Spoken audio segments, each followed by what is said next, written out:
All right, let's dive in.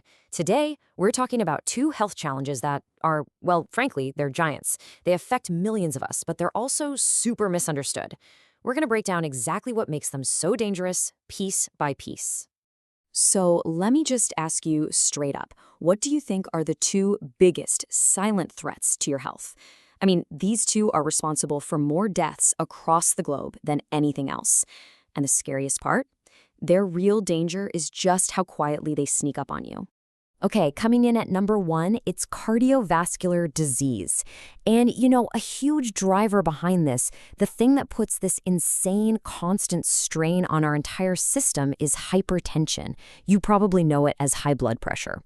And then, at number two, well, it's a name we all know, cancer. And what's wild is, it's not really one disease.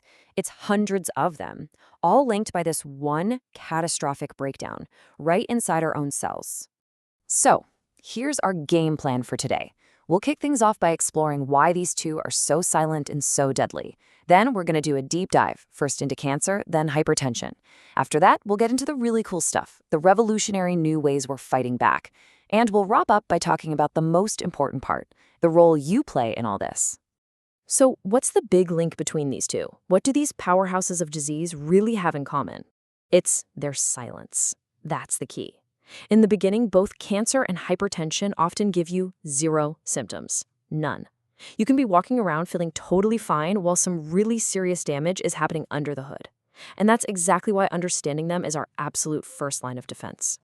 All right, let's tackle our first big topic, cancer. When you boil it all down, cancer is basically a story of rebellion. It's what happens when one of your own cells just decides to go rogue and break every single rule in the book. So, picture your body like this incredibly well-run city with trillions of citizens. Those are your cells. Each one has a job to do and knows when its time is up. Cancer is what happens when one cell just tears up that social contract. It blows right past all the biological stop signs that are supposed to tell it, hey, stop dividing, or, okay, time to retire. Instead, it just starts multiplying like crazy, creating this chaotic mass that invades and wrecks the healthy neighborhoods around it. And this is where it gets really crazy. And kind of brilliant in a terrifying way. This isn't just mindless division. Oh no. The cancer cell becomes a master strategist. First, it learns how to become invisible, hiding from our immune system, the very police force designed to take out cells like this. Then, it gets even smarter. It actually tricks the body into building it brand new supply lines, these new blood vessels, to bring it food and oxygen. That's called angiogenesis. And the final deadly step? It figures out how to break loose, travel through the body, and start new tumors in totally different places. That right there is metastasis. Okay, so that's the cellular rebellion. Now let's switch gears and look at our second big threat, hypertension. And if cancer is a biological mutiny, then hypertension, well, you can think of it more like a mechanical failure, a total breakdown in your body's plumbing and pressure system. It's pretty simple, really. Every single time your heart beats, it sends a surge of blood through your arteries, and that creates pressure. Hypertension is just when that pressure is always too high. That's it. And it's called the silent killer for a reason. You literally can't feel it. But day in and day out, that relentless force is just hammering away, damaging your arteries, your heart, your brain. And here's the kicker, it is the single biggest risk factor for heart attacks and strokes that we actually have some control over. Okay. To really get this, picture your arteries like a brand new flexible garden hose. When you turn on the water, the hose expands a little to handle the pressure surge, right? That's what healthy arteries do. It's called the Windkessel effect, and it keeps the flow smooth. But hypertension is like leaving that hose out in the sun for years. It gets brittle, stiff, and rigid. Now that rigid pipe can't expand. It can't absorb the shock. So that violent pulse of blood from the heart just slams through the system, hammering the delicate little pipes in your brain and your kidneys. And that's why you see that top number, the systolic pressure, go way up. It's a direct measure of that damaging force. But it's not all doom and gloom. Not at all. In fact, here's the good news. The way we fight both of these diseases is in the middle of a massive revolution. We are finally moving away from those old one-size-fits-all carpet-bombing approaches and into this incredible new era of proactive and super personalized medicine. Take cancer, for example. We're not just saying, oh, it's lung cancer anymore. We're going way deeper. We're actually sequencing the tumor and finding the exact genetic spelling errors that are making it grow.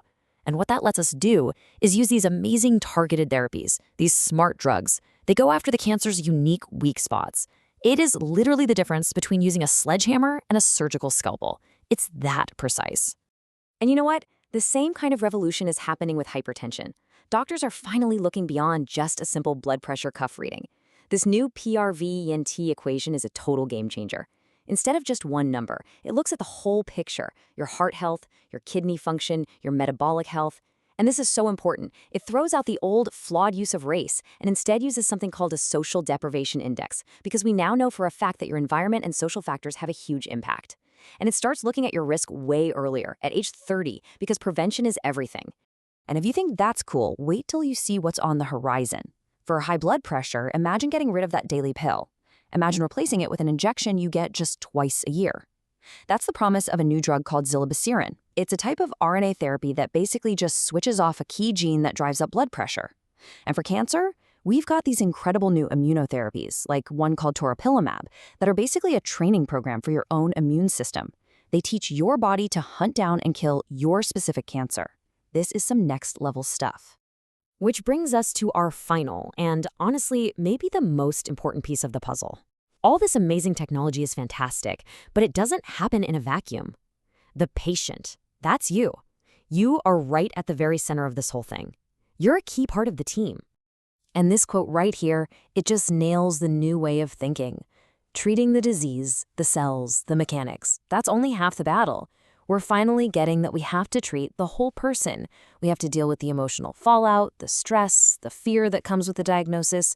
We have to support people to make their quality of life better while they're going through treatment. Okay, but we have to be super, super clear about something here. There is a massive difference between integrative medicine and alternative medicine. Integrative medicine means using proven things alongside your standard medical care. Think about using acupuncture to help with chemonausea or meditation to help with stress. It's all about support. Alternative medicine is when someone tells you to use an unproven therapy instead of your life-saving medical care. And let me be blunt, that is incredibly dangerous. It often relies on false promises and can lead people to abandon treatments that actually work. And that leads me to this critical warning, and please, please hear this. Natural does not automatically mean safe. It just doesn't. You have to tell your doctor about every single pill, supplement, and herb you're taking. No exceptions. I mean, look at this. Something as healthy as green tea, it can slash how well your blood pressure meds work by up to 85%. CBD oil, which is everywhere now, can make some chemo drugs dangerously toxic. And then there's stuff like Letrol, this bogus vitamin B17 cure. It's not a vitamin, it doesn't cure cancer, and it can literally give you fatal cyanide poisoning. Being 100% transparent with your doctor isn't just a good idea, it's absolutely essential for your safety. So I'll leave you with this final thought to chew on. As our medical science gets more and more powerful, as we develop these incredible new cures, maybe our biggest challenge is actually shifting. Maybe it's not just about waiting for the next magic bullet. Maybe the real frontier is all of us, mastering prevention, mastering truly informed self-care, and becoming active, educated partners with our doctors in our own health. What do you think?